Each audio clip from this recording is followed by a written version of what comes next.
We are Jet Sports Training, where our mission is to cultivate champions. This is where athletes come to get faster and everyday people come to change their lives. This is not a gym, but a community. Come get jetted.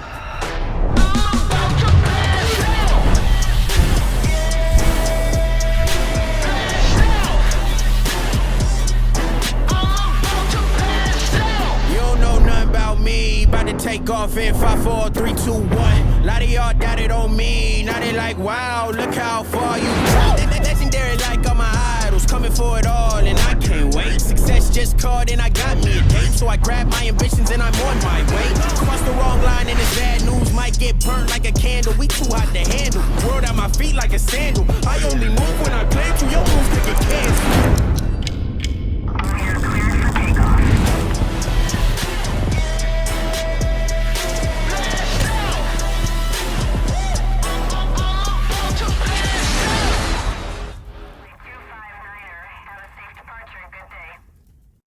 My name is Philip Aguilar. Yes, sir.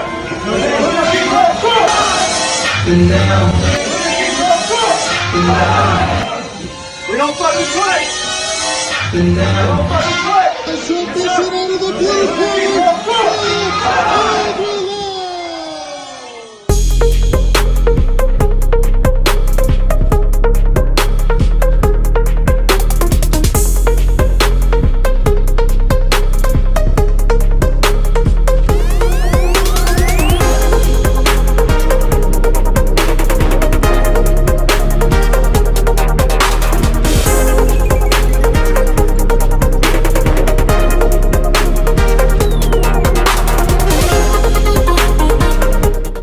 This show is sponsored by one of my best friends, Erica Sanchez, who's with Brows with Erica. She is one of the best persons in business when it comes to getting your eyebrows done. Make sure you go check her out at 6050 North Oracle Road, Suite H.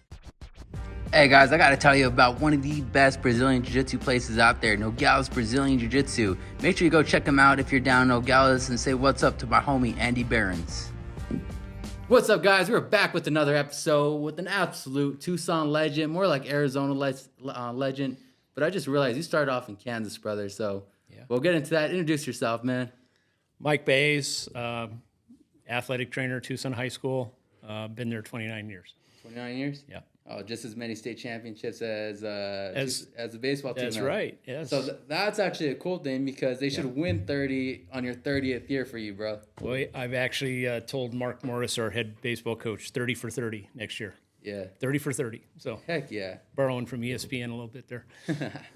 Hey, we won't get copyrighted for that. No, but hey, man, this has been a long time coming because I've been wanting to have you on one of my shows for the longest time because you've been around for different generations for the longest time. Yeah. You were there for my uncle's generation, my cousin's generation, the Oscar Romero, Mark Morris now. Yeah. So you have stories to tell, and I want to give you a platform to do it. Yeah. But I really want to start off was, who was Mike Boese growing up in Kansas City?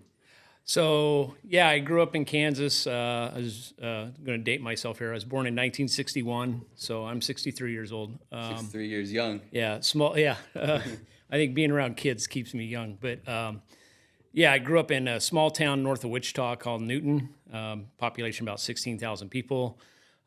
Graduated from Newton High School in 1980. Yeah. Were you playing any sports during that time? Yeah, so tried to play baseball, but I had a very rare, unusual genetic condition, congenital condition, where I had a tumor in my right humerus, which is your upper arm bone.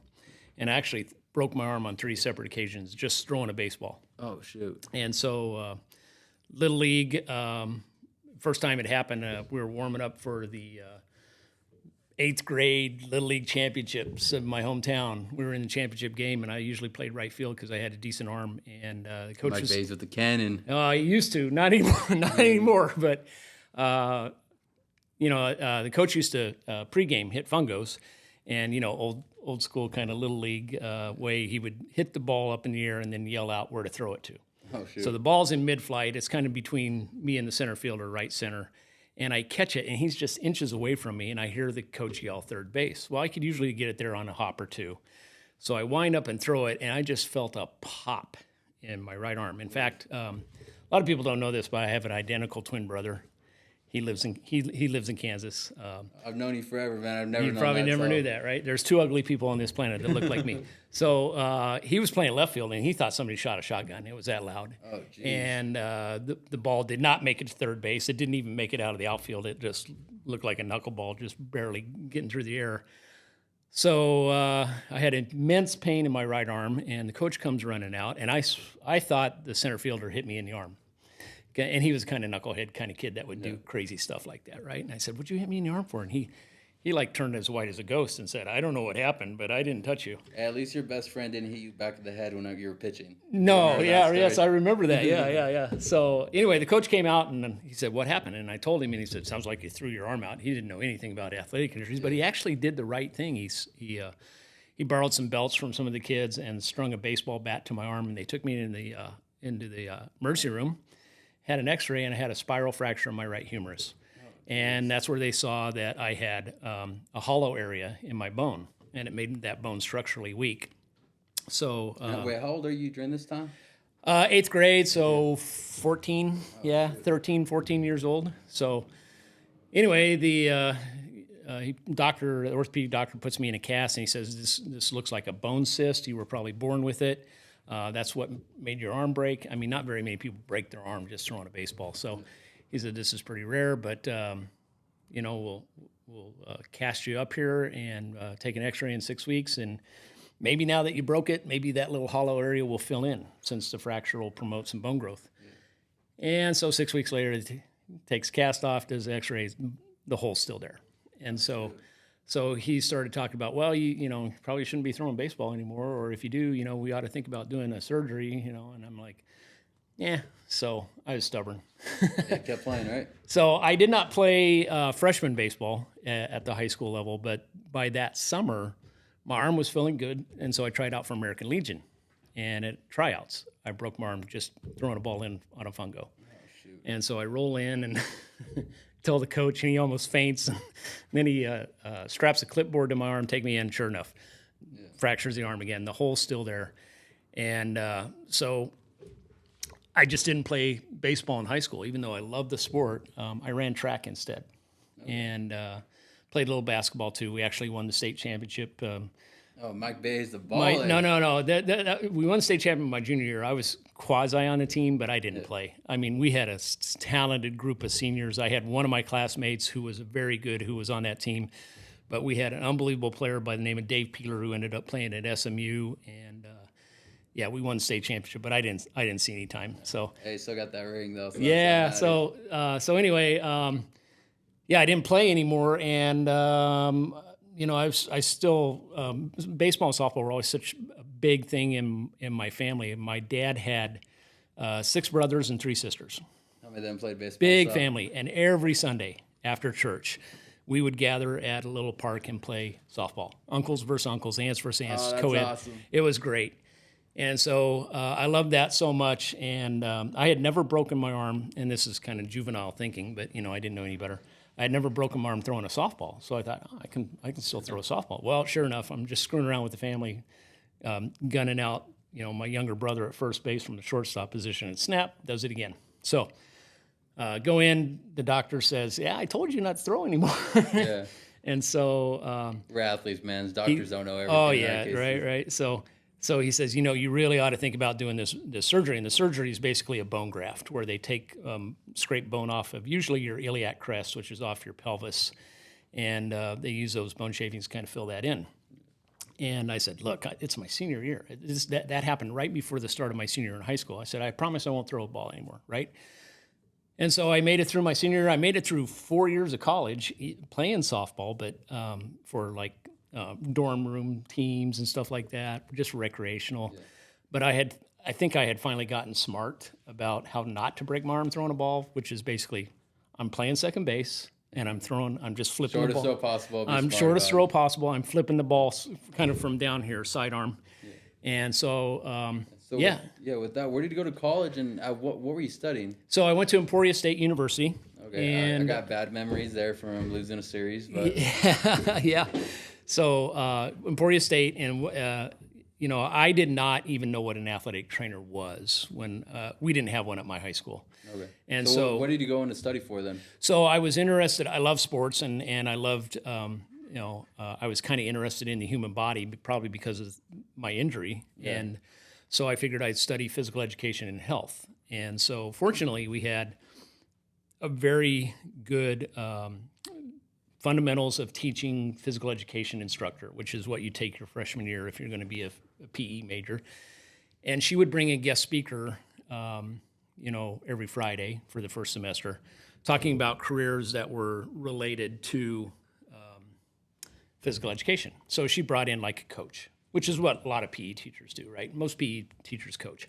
I wasn't really interested, for whatever reason, in being a coach. My twin brother is. My twin brother is a coach. He's been a coach almost his entire life. But Baseball coach? Baseball, yeah. Okay. Baseball, mostly. But I just wasn't really interested in coaching.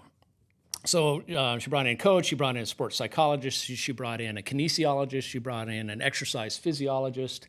And then one day, the head women's athletic trainer at Emporia State, Nancy Deal, came in and talked about athletic training. And I said, that's what I want to do. That was it? Yeah. So now here's where the man upstairs, I'm so blessed. The man upstairs was looking out for me because normally at Emporia State, the head athletic trainer, John Baxter, talk about a legend, 43 years at Emporia State. The only thing that stopped him was he had a stroke that made him go blind. Oh, man. But anyway, I went down and interviewed with him. Now, normally at Emporia State, they did not have any openings for athletic training students. And that was because every summer they hosted what was called a Kramer Student Trainer Camp. And Kramer is one of the biggest products of sports medicine supplies in the United States. And they host these camps every summer. And so he always had plenty of high school seniors who said, yeah, I want to come to Emporia State after going to his camp. But that year they had one opening. And so I went down and interviewed with him. He asked me a couple questions like, you ever taped an ankle before? Nope. He said, what do you know about athletic injuries? I said, I know about the ones I've had. Yeah. And he said, well, look, come and try it for a couple weeks. If it doesn't work out, you can move on to something else. If it does work out, I don't have any money for you this semester, but maybe next semester I can put you on work study. Well, I went to that training room the next day and the next day and the next day for 5 years, and I never left. I found my niche. I fell in love.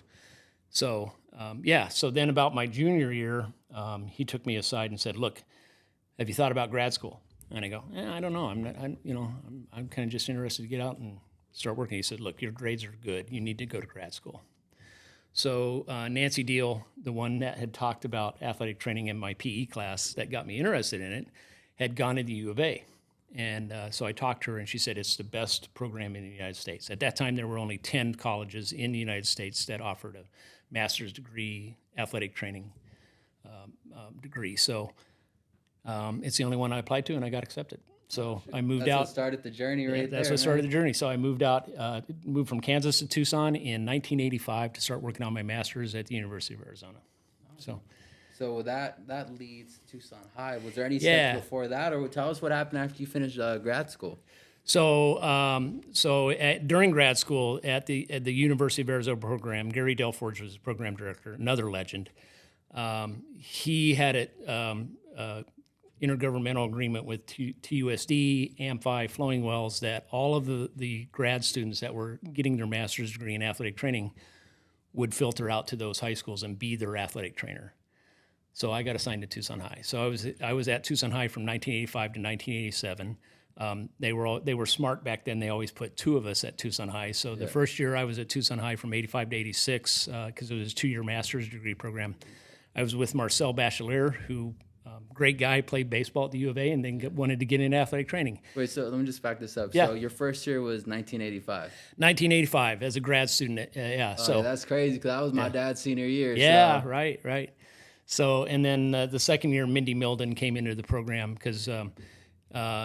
Delforge has started switching it from a 1-year program to a 2-year program. So he brought half of us we were the first group. Half of us that he brought in 1985 chose a 2-year track. Half of them chose a 1-year track. I chose a 2-year track because you didn't have to write a thesis. So avoid writing the papers that. Yeah, right. So So yeah, so I was there from 85 to 87. And honestly, that's where I fell in love with Tucson High. Tucson High was my first experience working with high school age athletes because I'd been an athletic training student at the college level, dealing with college athletes. What do you think the biggest difference from going from college to high school you were seeing?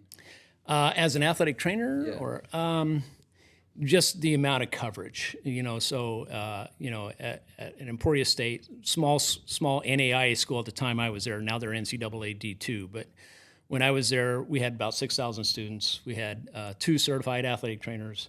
Now they have more than that, but for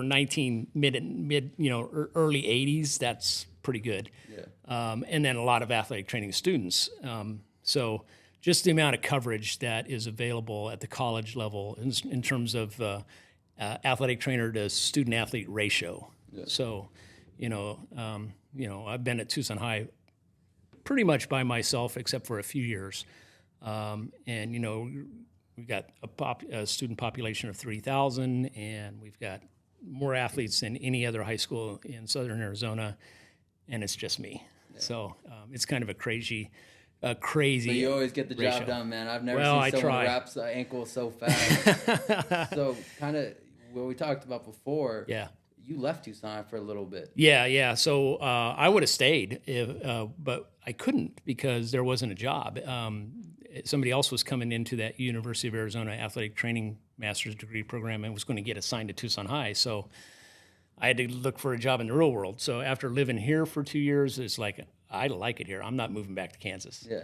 And so because of that U of A program, the job market for athletic trainers in Tucson is pretty saturated. There weren't too many openings. So I looked at Phoenix, and I put in a few applications, and then I got hired by initially the Center for Sports Medicine and Orthopedic, now defunct, but Sports Medicine Clinic, and they had a contract with the Glendale Union High School District, 9 high schools, just like TUSD, but they can only afford to hire 2 of us.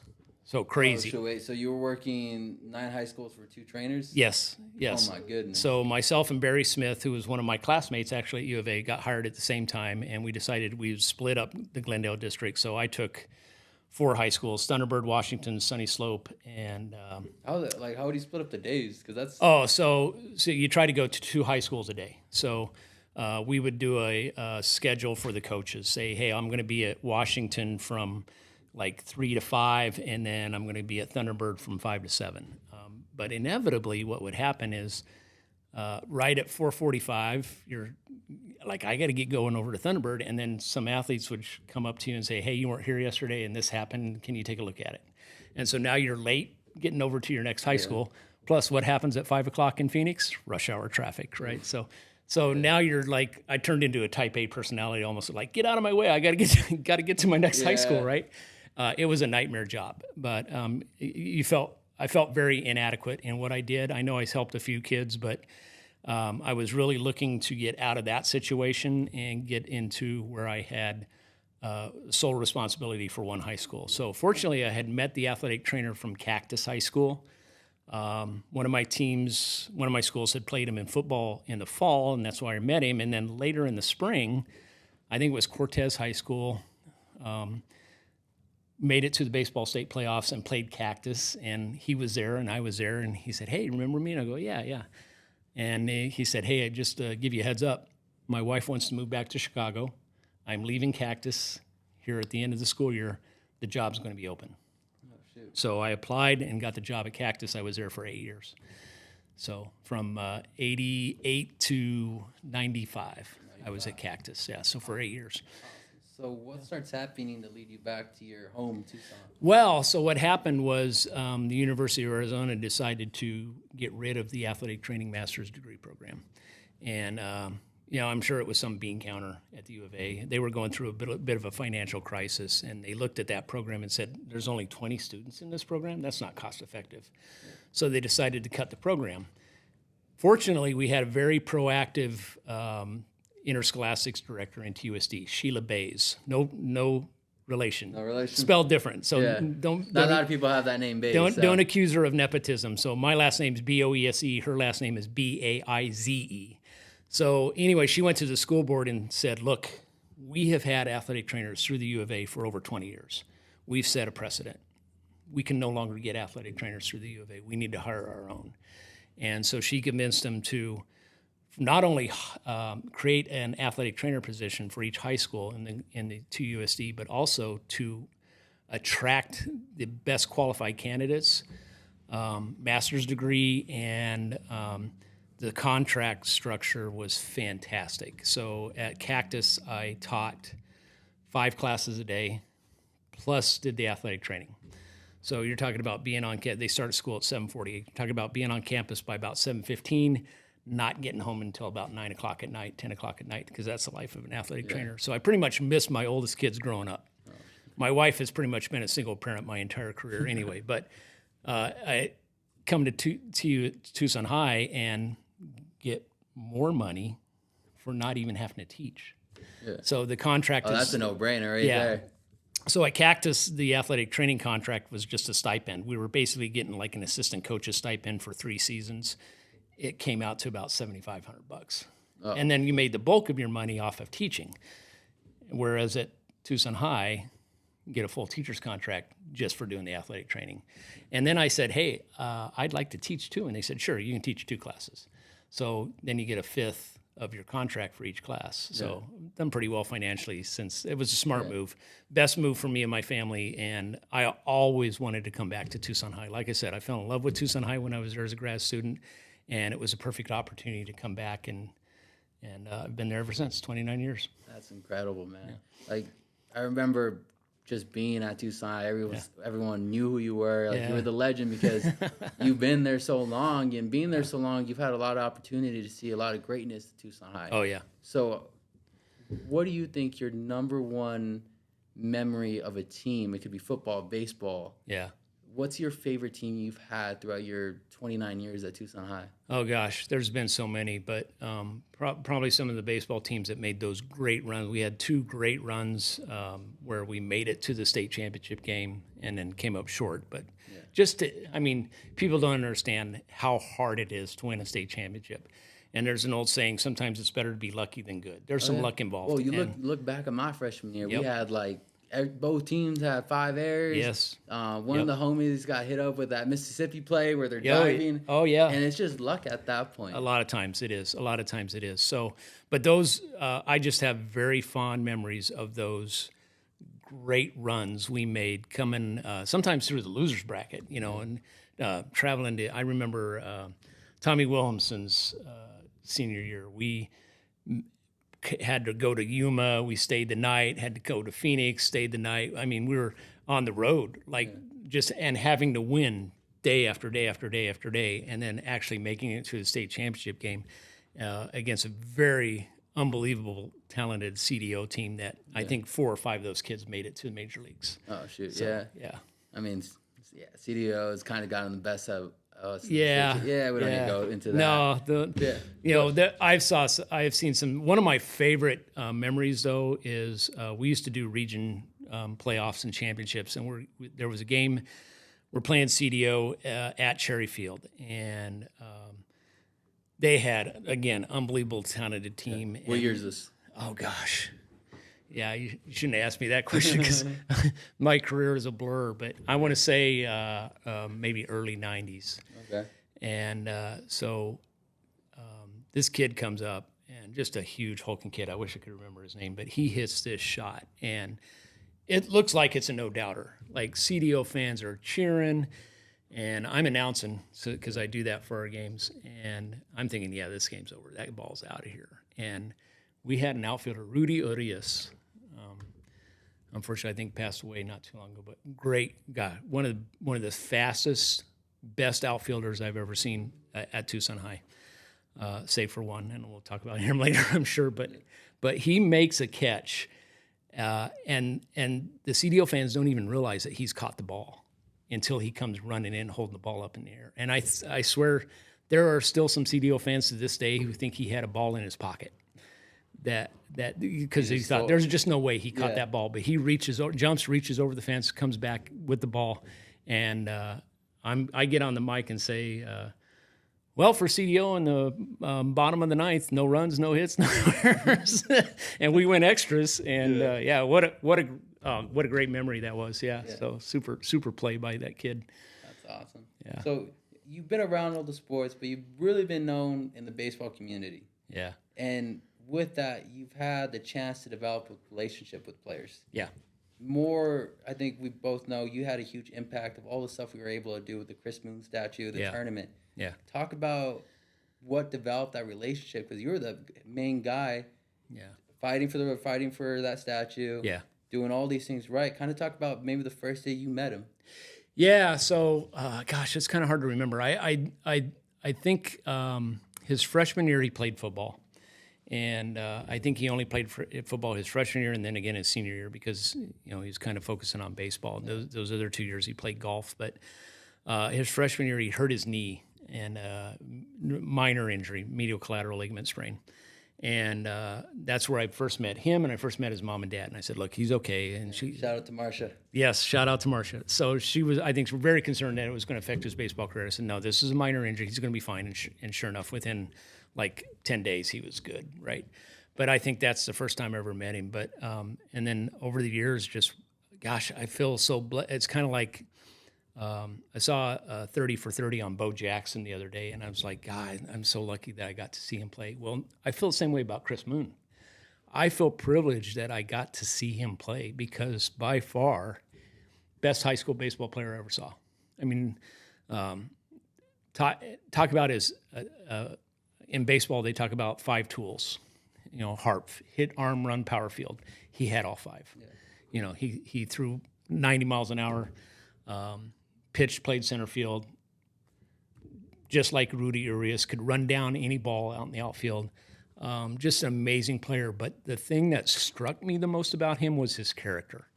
I was just about to say, that's a 6 tool right there, character. Yes. Who you are off the field when no one's looking. Yes. And so the thing about Chris is, and Oscar, I've heard Oscar Romero say the same thing, never heard the kid cuss. Maybe he did, but not around us. Humble. So one of those attributes is you would never know by the way Chris interacted with his teammates on the field, in the dugout, in the classroom, how much better he was than all the rest of them. Just because, that was his attitude. He just had such a humble attitude. And then obviously the other characteristics that he displayed are, and I think these are characteristics that we want to try to instill in all of our high school kids, whether they're athletes or not, is being a part of something bigger than yourself and selfless sacrifice. And Chris demonstrated all of those and obviously made the ultimate sacrifice for our country. So I got the news that Chris had been injured in July of 2010, and within a few days, it's like he passed. And so it just struck me that this kid is a high school version of Pat Tillman, because Chris was drafted by the Atlanta Braves right out of high school, decided to go to the U of A instead, play for Andy Lopez on a scholarship. But he had tried to get his dad to sign waivers to go into the military before he turned 18. So in high school, he was already kind of thinking yes, about this? Yes. And his Did dad... he ever talk to you about that or anything? No. His dad refused. He said, "Look, Chris, you got too much. You got too much going on. I mean, you got too much potential. You don't want to throw that away." And so Chris said, "Okay." Well, he graduates from Tucson High, goes to U of A. I don't know if a lot of people know this, but at the D1 baseball level, you're playing ball in the fall, right? It's a full any NCAA sport now. Yeah. It's a full-time job. You're playing scrimmage games, and so. He works out with the team. He plays these scrimmage games with the team. But as soon as he turned 18, at the end of his first semester of his freshman year at U of A, he walks into Andy Lopez's office and says, "Coach, I want to give you back my scholarship. I'm going to drop out of school. I'm going to join the Army. I want to go serve my country." And I actually got to talk to Andy Lopez about this because I had never met Andy. And then Mark Morris brought him over to talk to our team one day, and I get to Cherry Field, and he's looking at the Chris Moon statue, and he sees me, and he says, "So you're the guy that's responsible for this, right?" And I go, "Yeah, I had some help, but yeah." So I kind of worked up a little conversation with him, and I recited that story that I just talked about in terms of Chris walking into his office, and he goes, "Yeah," he said, "I remember that day vividly." He said, "Chris sat across my desk, And he said that, and I said, are you sure you want to do this? He said, why don't you take a day to think about it? And he said, I looked up and I looked at Chris's face, and I could just tell. And I said, and he said, you're not going to change your mind, are you? And Chris said, no, probably not. And so that was it. And Did you have family that served, or what? No, here's the thing. Chris was a 9/11 kid. So when 9/11 happened, Chris was like 10, 11, 12 years old. And 9/11 was like that generation's Pearl Harbor. And so that stuck with them. And I have met a lot of Gold Star parents, which is the parent of a kid who's made the ultimate sacrifice for our country and service to our country in the military. And they're all Chris's age. They're all Chris's age because 9/11 had an indelible effect on them, on their mind. And that's who, served our country in the global war against terror, is that age group. So yeah, that's why Chris joined. So he saw that was his new mission at that point. Yeah, absolutely, yeah. So, I think a lot of us has come to terms with the fact that was his destiny. That was Chris's destiny. That's what he was meant to do. And we just awarded 5 Chris Moon scholarships, first time ever, through the Chris Moon Foundation, who Landon Lewis has done such a fantastic job setting that up. And he's the president of the Chris Moon Foundation. But we just awarded 5 $1,000 scholarships to Tucson High senior student athletes to go on to college next year. And we had a little presentation at Cherry Field yesterday, and Marcia talked. She talked about that, and she said, one thing I have comfort in is I have talked to a lot of Chris's platoon, and they all say the same thing. Chris is why I'm home. So he said he saved so many of our guys over there. So she has solace, and I have comfort knowing that, Chris may have passed, but he brought so many others home. And that was what he was meant to do. So that's his legacy. Yeah, that's his legacy. Absolutely. So that's incredible, man. Yeah. His story. I mean, we wear his last name on our backs for a reason. Yeah. The impact he had absolutely. for Tucson High, the baseball, and just Arizona. Yeah, absolutely. So, and I had looked at, again, we're trying to instill those kind of characteristics that Chris displayed in our high school athletes. And so when Chris passed, again, I call him the high school version of Pat Tillman because like Pat Tillman, he gave up a lot. Would Chris have ever made it into the major leagues? I'd like to think so. But even if he hadn't, his freshman class at the University of Arizona, what happened their senior year? They won the College World Series. He would have been a College World Series champion if he had not.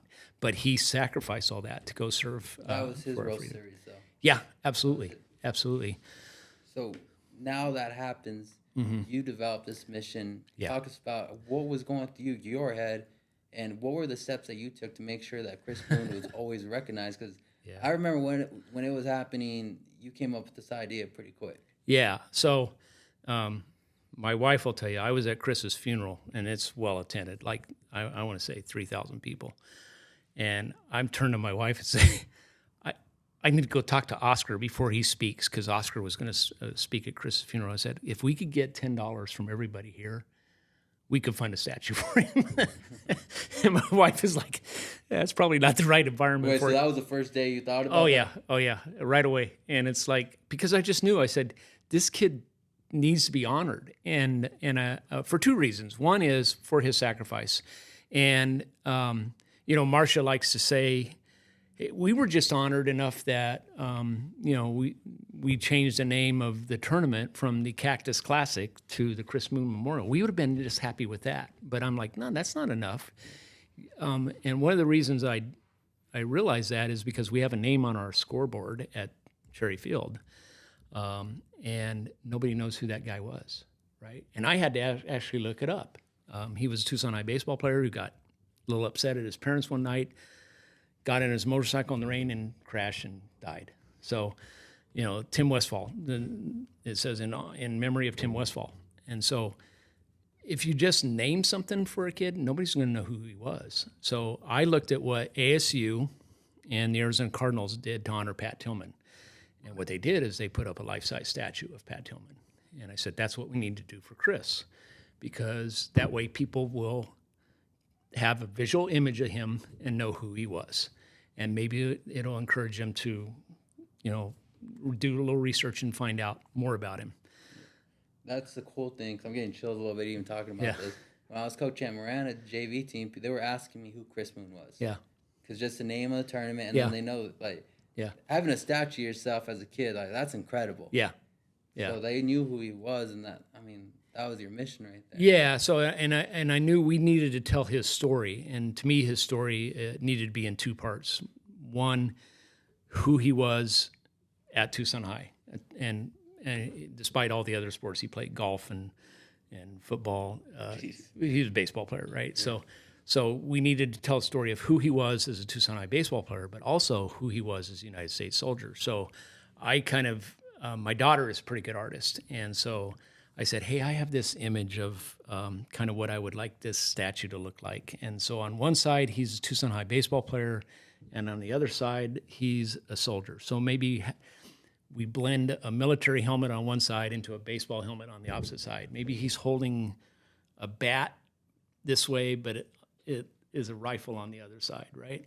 And so she drew this really good image, and Marcia had found this unbelievably talented artist who actually lives here in Tucson, Ann LaRose, and we went over to her house, and I knew the minute we walked into her house this was the artist, because she had some copies of her work, and it's like, gosh, this lady is gifted, right? Gifted sculpturist. So I sit down with her, I show her the picture, and she goes, I love the idea, I just don't think I can pull it off three-dimensionally. And so she drew the rendering of what ended up being Chris's statue, where it's a life-size statue of him as Tucson High baseball player who's just hit a home run. And then behind it is a three-dimensional bust of him in his military dress uniform. And so when she drew that, Marcia loved it, and I thought, yeah, this captures what we're trying to envision. And so she quoted us a price, and the price was $60,000. And I didn't know the first thing about fundraising. I didn't know how we were going to do it. I just knew we needed to do it. So, what were the steps you took to get the money? So one of the first things was one of the visiting Colorado teams who played in the Chris Moon tournament. Every year we tried to educate all those teams and their athletes. This is what opening ceremonies is always amazing. This is what we're trying to do. This is and this was in the fundraising process of doing the statue. We don't have the statue yet. We're still working on fundraising. And one of the coaches after the ceremony said, "Hey, have you heard about GoFundMe?" I'm like, "No, what's that?" I had no clue, right? Yeah. And he said, "Yeah." So I found out about GoFundMe. I set up a GoFundMe page, and we had a few donors. I think over like 2-year span, I think we got about $3,000 in donations. And I said, "Hey, that's great. Far cry from what we need, but." What I felt was that we needed to get Chris's story out nationally. I felt like we kind of tapped out the Tucson as a resource. But if we could get Chris's story out nationwide, then, I think it's such a unique story. And I think people, would be, nationally. There's very few people that would ever do what he did. No, very few. Especially when getting drafted. Very few. Playing Division I baseball. Yeah. So it took 6 years. And the total cost ended up being $75,000, which is a whole different story. But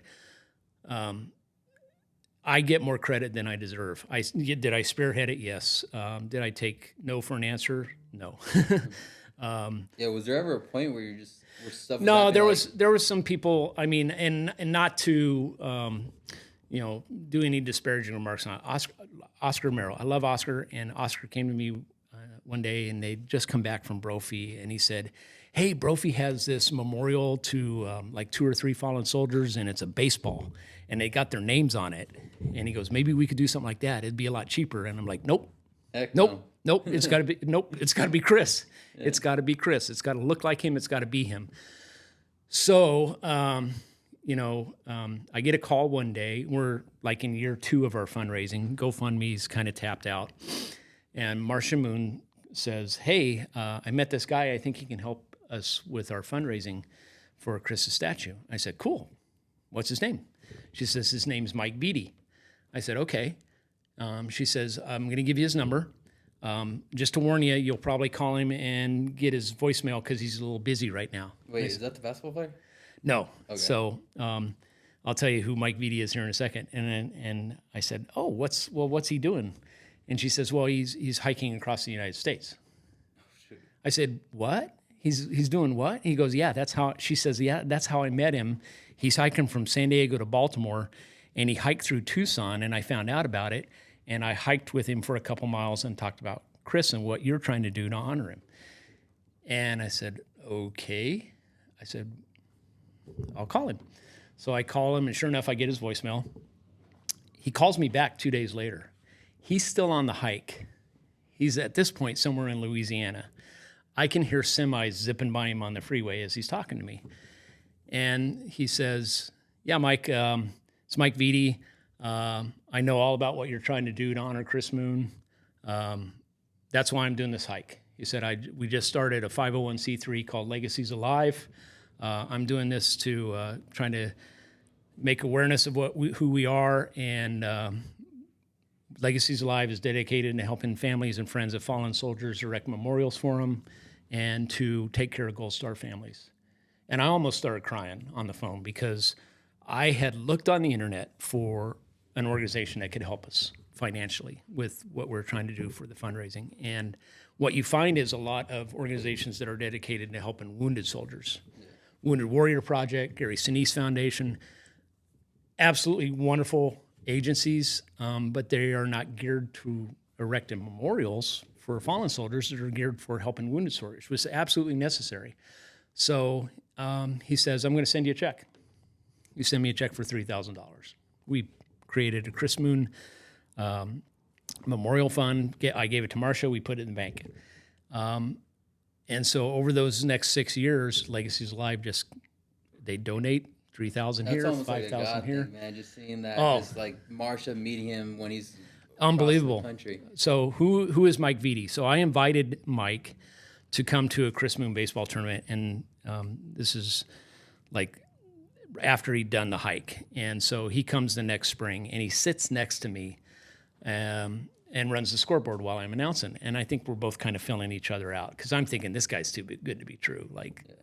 And so we're talking and chatting, and I found out, so why'd you start this organization? Well, he went to West Point, played football for Army, and he and his good friend Mark Fidalski got deployed, and they served as officers, which is, you graduate from West Point, you're an officer, right? And when they got their DD 214, their discharge, they come home and they're sitting in a bar drinking a beer, and they said to each other, what are we going to do to honor the men we lost? That's where they came up with the idea of Legacies Alive. And so, he was not only he's salt of the earth. He was not only, he was not too good to be true. He was exactly who I thought he was. And he continues to be an instrumental part of Legacies Alive. And nobody has been more blessed than me for what I say. All I did was I did the right thing. Chris deserved that statue. His parents deserve for him to be honored. And I just continue to get more and more blessed. Legacies Alive puts on two main functions every year. One is a Gold Star Family Picnic that they do in Pennsylvania. It's meant for Gold Star families, but I get invited. And I don't deserve to go, but I go because I love meeting Gold Star families, people besides Brian and Marcia Moon. And every single one that I have met are just unbelievable people. Yeah. Like to go through a parent's worst nightmare of burying their child, I don't know how you do it, but these people do it. They keep honoring people that are going through the same situation. Yeah, and one of the things that, I didn't know, like, when I went to Chris's funeral, I said, what do you say to, Brian or Marcia Moon, who've lost their kid, who are burying their 20-year-old child, right? But after interacting with them and interacting with other Gold Star families, I found out what you say. You ask them, what can you tell me about your son? What can you tell me about your daughter? Because they want to talk about them. And that's actually where the name Legacies Alive comes from, is there's an old saying that a soldier can die twice. One time on the battlefield, and the second time when people forget them. And so they want to talk about them. They want to keep their memory alive. And so you ask them about, who is their kid. So I go to the Gold Star Family Picnic every summer. I'm getting ready to go here again in July. Such a fun time. They have a Pittsburgh crew that puts on an unbelievable barbecue for everybody. And we get free hotel, and we do it at this beautiful little park they comically named Wally World. Nice.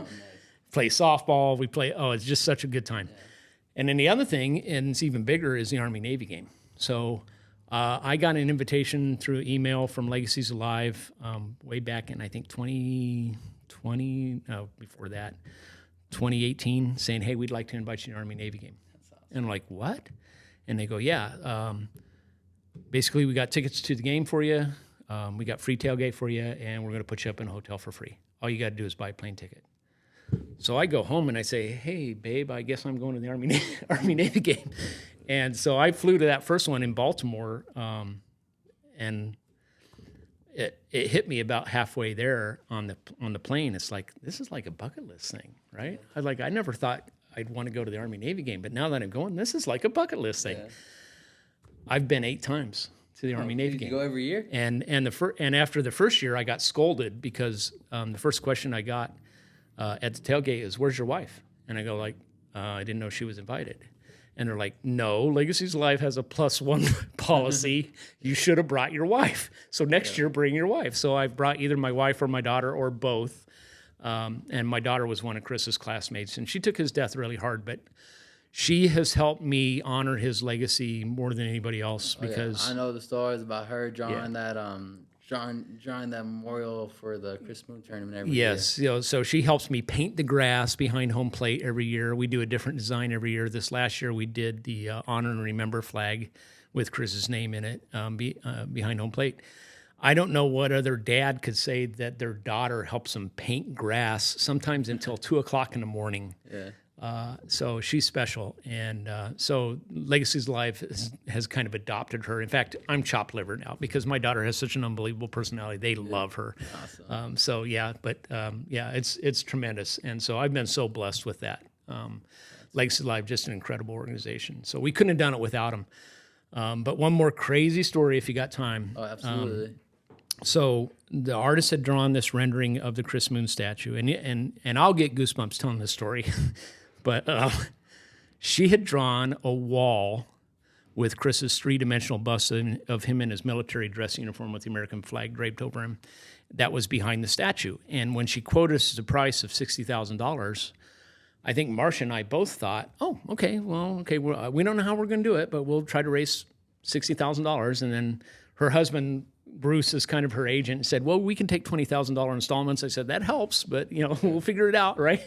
And so somehow through the conversation, we came to realize that the $60,000 she quoted us did not include the wall that Chris's bust was on. And I guess we could have put that statue further back and put Chris's bust on the building, but we really wanted his statue overlooking the fields. Yeah.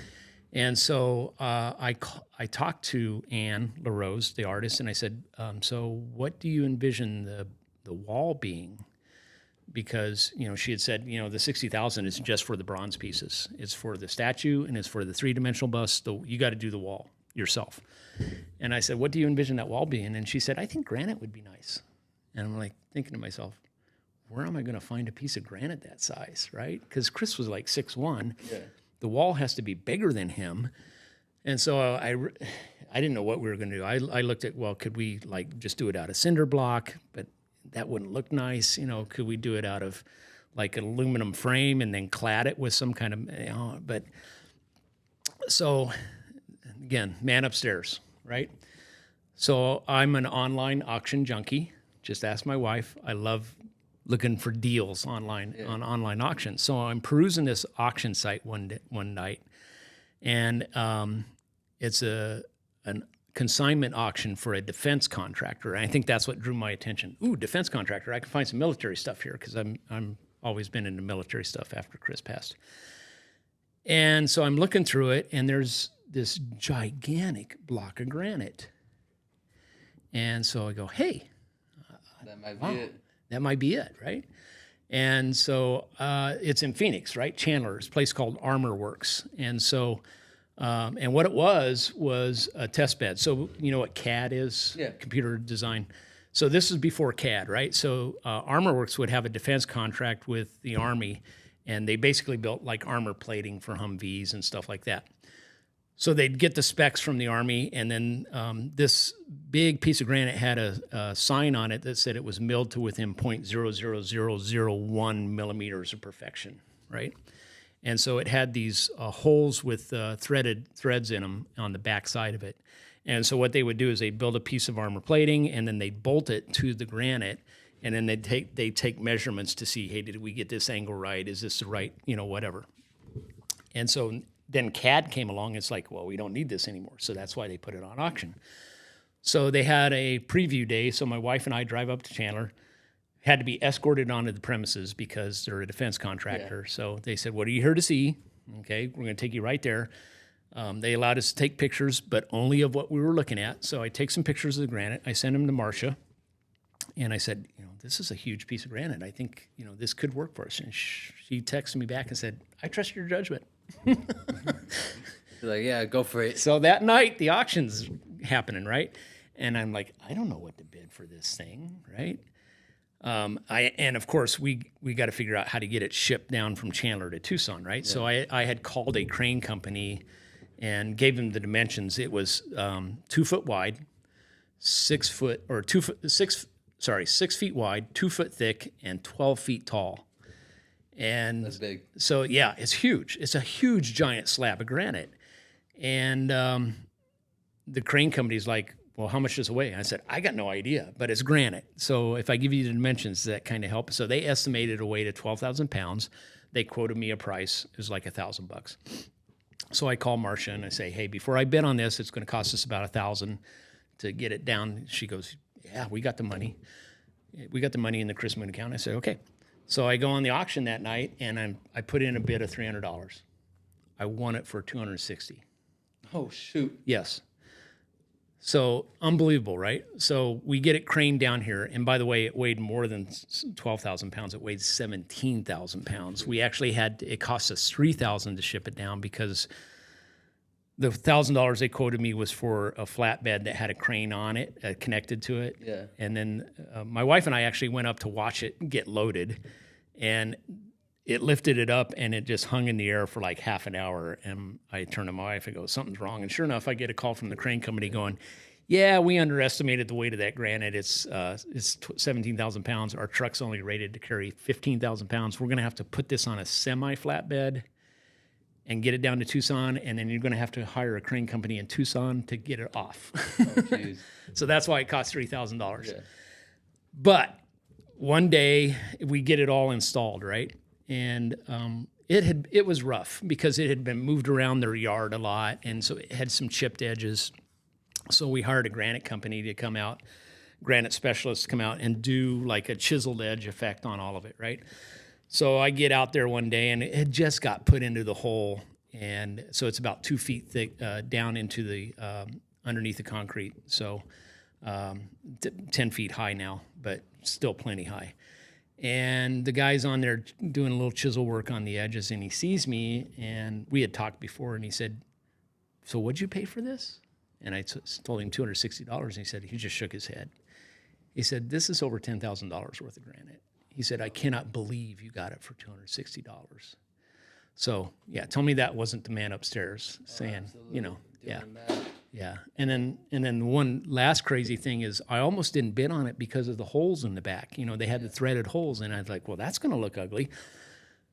But then it dawned on me, nobody had ever talked about what the back side of the Chris Moon Memorial was going to look like. We'd only talked about what would be in the front with Chris's statue and a 3-dimensional bust. And so, I don't know, I think God gave me an epiphany. He hit me upside the head and said, you can honor all the other Tucson High student athletes on the backside of that memorial. And so Marcia had found this company that makes these engraved stainless steel plaques. Yeah. And so basically, when we find out about another Tucson High student athlete, we had to kind of limit the criteria because we have limited space. So you had to have been a Tucson High student athlete who died in the global war against terror. Everything from the USS Cole until, just recently. Yeah. And so we've identified 3. So we order these plaques. I give them the dimensions. They drill the holes so that we line it up with the rivets and we just bolt those plaques right to the back, and it's worked out perfect for that. Honoring all the legacies that keep Yeah. going. Timothy Bowles, Justin Gallegos, and Martin Lugo are the 3 that we've identified. We might have a 4th. I got to do some research. We know he went to Tucson High. I'm not sure if he played sports or not. So if he did, we're going to honor him too. So Potential adding on. Yeah. So one thing I do want to ask you before we do close it out. Yeah. Tell me about that day knowing that you were about to unveil the statue. Oh gosh. What was going through your head, and what was kind of the relief waking up the next day knowing like I finally got it done? Oh, jeez. So that day was just a whirlwind. I mean, we had so much going on that day. Mark Feldowski from Legacies Alive came down for the unveiling. My wife and I were frantically trying to do things to get ready for it. I had come up with this crazy idea of using a parachute to cover the statue and then unveil it with. So Is that what we ended up doing? Or? yeah, so I had bought on eBay. I bought a used green military parachute, and that's what we covered it with. And I just remember it was so windy that day, and we're trying to hold this parachute down, right? And my wife and I are trying to make it look as nice as possible. We're putting polish on the granite. We're trying to get everything. And I was supposed to go over to Marcia's. She did a little thank you for everybody, and I didn't even make it to Marcia's because it was such a crazy, crazy day. Yeah. And then, gosh, the unveiling is just like a blur. But One day I do remember how happy you looked. Yeah. It was just a culmination of 6 years of, and I want to say I wish it hadn't taken 6 years, but in retrospect, it needed to take that long because it wouldn't have turned out the way that it did. I think a lot of people come up with a vision of what they want something to be, and very rarely in life does reality equal your vision. But with the Chris Moon statue, I'm 1 for 1, right? Because it actually turned out better than I envisioned. Yeah. But now I just think, gosh, it's going to be there long after I'm gone. Right? Oh, that's there forever. And so. And that's what you said from the beginning. His legacy is never going to be forgotten because of what you've done. Yeah, and most importantly, I think it's there so that, and there's a plaque on it that Andy Morales wrote. Such a great, poignant summary of who Chris was on it. And I hope everybody that comes to Cherry Field just takes a moment to read that plaque. So I am so happy when I see a baseball dad or a baseball mom or even one of the players take time to look and read that plaque, because again, Chris is a role model. He is a role model in terms of everything we're trying to instill in our high school student athletes. That we need to get back to as well. Yes, in a lot of ways. Yes. That's awesome. Yeah. One thing about this chapter you went through with the Chris Moon, it shows your character, because you're always going to put people, your students, your athletes in front of you, and that's what you've been doing for the last 29, 30 years, and I just want to say thank you. First of all, thank you for, you've been there when my dad was there, my uncle's there, me and my sister. Yeah. So I just want to say thank you for everything you've done, and thank you for creating this legacy of yourself as well. I was always putting your athlete and people first. I'll tell you a real funny story. Levi Wallace hosted a football camp at Tucson High, and what I was so impressed with Levi is that he had so many, not only of his former Tucson High student athletes, but other local kids, Demetrius Flanagan-Foles and all these other guys that came and helped him. And he introduced me to all of his guys. He said, "This guy is the OG." And I'm like, okay. And they're laughing and I'm laughing. And one of them looks at me and goes, you know what that means, right? And I go, yeah, I hang around kids. I know what OG means. And he goes, it's not what you think it means. It stands for old guy. He turned it around on you. Yeah. And we all had a good laugh. But no, I've been blessed. And I've had such a blessed career. And I'm so fortunate to, have what I have. And the last thing I want to say is, if it wasn't for my wife, I don't know if you've ever heard the term coach's widow. You know, what they call the wife of a coach, who they call him a coach's widow. During their season, they never see him, right?